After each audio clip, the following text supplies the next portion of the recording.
પોરબંદર છાયા નગરપાલિકાએ નરસંગ વિસ્તારમાં આવેલા કેટલાક મકાનોને નોટિસ આપી છે। કારણ એ રહ્યું કારણ કે વરસાદના સમયે અહીં જે બાંધકામ જે મકાનો આવેલા છે તેના કારણે પોરબંદર શહેરમાં પાણી ભરાવાની સમસ્યા થઈ હતી અને ગેરકાયદે મકાનો બનાવાયેલા હતા, જેને લઈ નોટિસ આપવામાં આવી છે।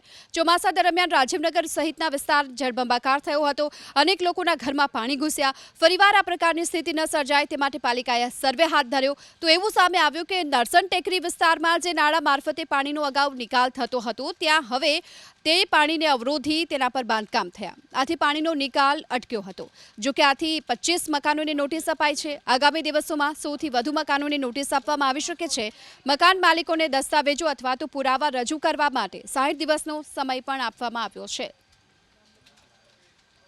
જે સમગ્ર રાજીવનગરનો જે નિકાસ છે પાણીનો એ રૂટથી થઈને જતો હતો, પણ અમારું ધ્યાન એવું પડ્યું હતું કે અહીંયા બધા અવરોધ ઊભો થયેલો છે ને દબાણ થયેલું છે।